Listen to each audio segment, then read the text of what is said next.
15 फरवरी 2025 को नई Delhi railway station पे एक बहुत बड़ा हादसा हुआ। एक भयानक भगदड़ में 18 लोगों की जान चली गई, जिससे पूरा देश शोक में डूब गया।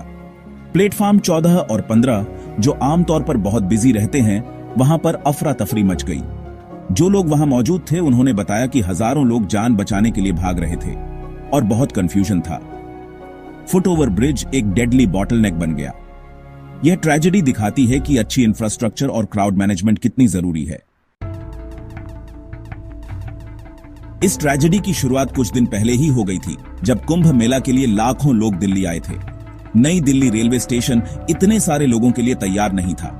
15 फरवरी को प्लेटफॉर्म 14 और 15 पर बहुत भीड़ थी। रात के 8 बजे प्लेटफॉर्म चेंज की अनाउंसमेंट ने लोगों में पैनिक पैदा कर दी। संकरा फुटओवर ब्रिज एक चोक पॉइंट बन गया। लोग बचने के लिए आगे की तरफ धक्का देने लगे। जैसे जैसे लोग जगह और अपनी जान बचाने के लिए जूझ रहे थे, चीखें गूंज रही थीं।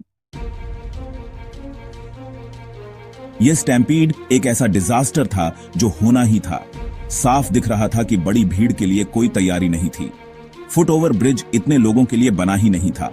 सिक्योरिटी कम होने से और भी केओस हो गया। प्लेटफॉर्म बदलने की अनाउंसमेंट बहुत गलत साबित हुई। यह ट्रेजेडी इंडिया के इंफ्रास्ट्रक्चर की कमियों को दिखाती है। इस हादसे के बाद पूरा देश दुख और गुस्से में था। सरकार ने विक्टिम्स के परिवारों को कॉम्पेंसेशन देने का अनाउंसमेंट किया। यह पता लगाने के लिए कि किसकी गलती थी, एक इन्वेस्टिगेटिव टीम बनाई गई। दिल्ली हाई कोर्ट ने डिटेल्ड रिपोर्ट मांगी। इस इंसिडेंट के बाद पब्लिक सेफ्टी और इंफ्रास्ट्रक्चर पर बहस शुरू हो गई। ऑपोजिशन पार्टीज ने इस ट्रेजेडी को रोकने में सरकार की नाकामी की आलोचना की। सोशल मीडिया ने लोगों के गुस्से को और बढ़ा दिया। देश अकाउंटेबिलिटी और ऐसे कदम चाहता है जिससे आगे ऐसे हादसे ना हों। यह स्टैम्पीड हमें याद दिलाती है कि प्रिकॉशन कितनी जरूरी है। ऐसे हादसों को रोकने के लिए मजबूत इंफ्रास्ट्रक्चर और क्राउड मैनेजमेंट जरूरी है।